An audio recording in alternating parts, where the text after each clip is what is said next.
खगोल शास्त्र के बारे में कोई भी ज्ञान, जैसे सौर मंडल है, सूरज है, पृथ्वी है, सूर्य के बहुत सारे ग्रह हैं, ग्रहों के बहुत सारे उपग्रह हैं, इन सब के बारे में जो भी ज्ञान पाते हैं या हमने जो पढ़ा है बचपन से, तो दो ही नाम हम जानते हैं, एक तो कोपरनिकस और दूसरा गैलीलियो। पृथ्वी है, सूर्य के बीच में कोई दूरी है, पृथ्वी और सूर्य के बीच में कोई आकर्षण है, पृथ्वी और सूर्य के अलावा दूसरे ग्रहों के आपस के कोई आकर्षण है, ये सारा ज्ञान हम दो ही लोगों के नाम से पढ़ते हैं। आपको याद होगा, एक तो कोपरनिकस, दूसरा गैलीलियो। कोपरनिकस के ज्ञान के आधार पर हम पढ़ते हैं पृथ्वी सूर्य के चारों तरफ चक्कर लगाती है, पृथ्वी अपनी धुरी पर भी घूमती है, सूर्य के चारों तरफ भी घूमती है, अपनी धुरी पर घूमने से ये होता है, सूर्य के चारों तरफ घूमने से ये होता है। ये सब बचपन से हम पढ़ते आए कोपरनिकस के नाम से या तो गैलीलियो के नाम से। अभी पता चल रहा है वो ये कि कोपरनिकस और गैलीलियो तो पैदा भी नहीं हुए थे, उसके हजारों साल पहले ये ज्ञान और ये सूत्र और ये सिद्धांत भारत के सामने प्रस्तुत किए थे एक महान व्यक्ति, उनका नाम था महर्षि आर्यभट्ट। उन्होंने सबसे पहले दुनिया को बताया कि ये सौर मंडल में सूरज स्थित है और स्थिर है, पृथ्वी जो है स्थिर नहीं है, वो घूम रही है सूरज के चारों तरफ और वो अपने अक्ष पर भी घूम रही है। ये सबसे पहले महर्षि आर्यभट्ट ने सारी दुनिया को बताया। उसके बाद उन्होंने जो सूत्र दिए, उन सूत्रों के आधार पर पृथ्वी और सूर्य के बीच की दूरी निकाली गई और आप हैरान हो जाएंगे, महर्षि आर्यभट्ट ने जो दूरी निकाल के दे दी, वो दूरी को आज तक दुनिया का कोई खगोल शास्त्री चुनौती नहीं दे पाया, आज तक नहीं दे पाया।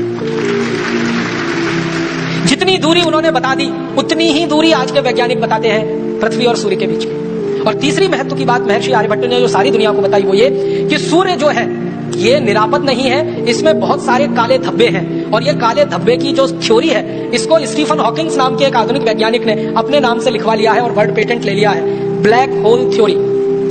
आप में से कुछ लोग अगर थोड़ा फिजिक्स पढ़े होंगे तो आपने पढ़ा होगा ब्लैक होल थ्योरी। ये ब्लैक होल थ्योरी को सारी दुनिया मानती है, स्टीफन हॉकिंग्स की खोज है ब्लैक होल थ्योरी। लेकिन महर्षि आर्यभट्ट ने स्टीफन हॉकिंग्स के जन्म से हजारों साल पहले बता दिया कि सूरज निरापद नहीं है, इसमें ब्लैक होल्स हैं, काले विवर हैं, और वही उसके जीवन का कारण है। इसके बाद और एक महत्व की बात जो सारी दुनिया में महर्षि आर्यभट्ट ने बताई, जिसको दूसरे लोग अपने नाम से प्रकाशित करते रहे हैं, वो ये कि हमारा जो सूर्य है और सूर्य के साथ दूसरे ग्रहों की जो स्थिति है, तो सारे ग्रह सूर्य के प्रकाश से प्रकाशित है।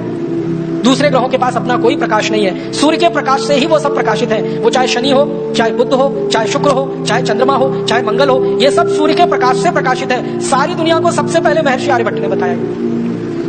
और इससे भी गहरी बात मैं आपसे कहता हूं, महर्षि आर्यभट्ट ने पता नहीं कैसे हजारों साल पहले कोई दूरबीन बनाई होगी, तभी ये बता सकते, नहीं तो सवाल ही नहीं। महर्षि आर्यभट्ट ने बताया कि शनि के 5 उपग्रह हैं, पूरी दुनिया को पता चला। उसके बाद थोड़े दिन में उन्होंने अपनी कही हुई बात को संशोधित किया और कहा कि नहीं, शनि के 7 उपग्रह हैं, 5 नहीं है 7 है, और गिनकर बताए उन्होंने। और आपको मैं बताना चाहता हूं ये गर्व की बात कि महर्षि आर्यभट्ट ने हजारों साल पहले जो कह दिया कि शनि के 7 उपग्रह हैं, आज के वैज्ञानिक 8वां उपग्रह नहीं खोज पाए अभी तक शनि का, वो 7 पे अटके हुए, और शायद खोज भी नहीं पाएंगे क्योंकि 8वां उपग्रह है ही नहीं।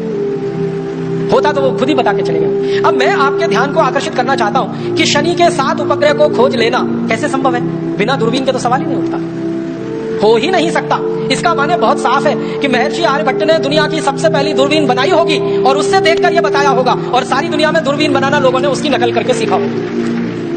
महर्षि आर्यभट्ट ने एक पुस्तक लिखी है, बड़ी पुस्तक है, बृहद संहिता उसका नाम है, और एक दूसरी पुस्तक है आर्यभट्ट संहिता उसका नाम है। इन दोनों पुस्तकों में सैकड़ों नहीं हजारों सूत्र हैं सूरज के बारे में, चंद्रमा के बारे में, और दूसरे ग्रहों के सूरज के अंतर संबंधों के बारे में। और आप जानते हैं सबसे पहले दुनिया में ग्रहण के बारे में, चंद्र ग्रहण होगा, सूर्य ग्रहण होगा, इस तिथि को होगा, इस दिनांक को होगा, इस साल में पड़ेगा, ये सारे के सारे ठीक गणनाएं सबसे पहले शुरू किया महर्षि आर्यभट्ट ने।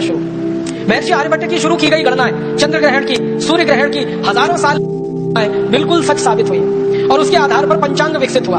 और आपको एक और गहरी बात बताना चाहता हूं महर्षि आर्यभट्ट के बारे में कि उन्होंने सूरज का, पृथ्वी का, दूसरे ग्रहों का जब अध्ययन किया बारीकी से, गहराई से, और उन्होंने देखा कि पृथ्वी अपनी धुरी पर भी घूम रही है और सूर्य के चारों तरफ भी घूम रही है, तो पृथ्वी की अपनी धुरी पर घूमने से और दिन रात हो रहे हैं, तो दिन कितने घंटे का हो रहा है, रात कितने घंटे की हो रही है, और बारीकी से करते करते उन्होंने 7 दिन निर्धारित कर दिए। और वो 7 दिन है रविवार, सोमवार, मंगलवार, बुधवार, बृहस्पतिवार, शुक्रवार, शनिवार। ये जो 7 दिन महर्षि आर्यभट्ट ने हजारों साल पहले निश्चित कर दिए, सारी दुनिया अभी तक 8वां दिन नहीं खोज पाई।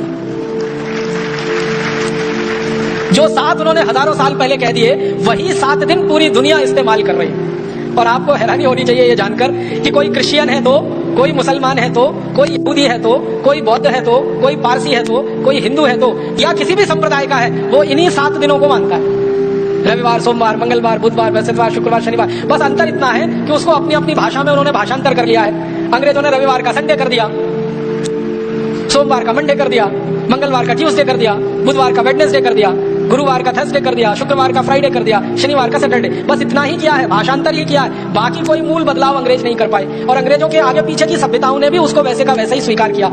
यूनान की पूरी सभ्यता ने यही स्वीकार किया, रवि सोम मंगल बुध। मेसोपोटामिया की सभ्यता ने यही स्वीकार किया, बेबीलोनियन की सभ्यता ने यही स्वीकार किया। दुनिया में जो बड़ी बड़ी सभ्यताएं मानी जाती हैं, सब में ये रवि सोम मंगल बुध बृहस्पति शुक्र शनि ही है। और ये भारत की देन है सारी दुनिया की सभ्यताओं को, जिसमें वो एक कदम भी आगे हमसे बढ़ नहीं पाए हैं। जितना हमने खोज के बता दिया, वहीं पर पूरी दुनिया रुकी हुई है अभी तक। बहुत बड़ा योगदान है महर्षि आर्यभट्ट का इस खगोल शास्त्र की दुनिया में।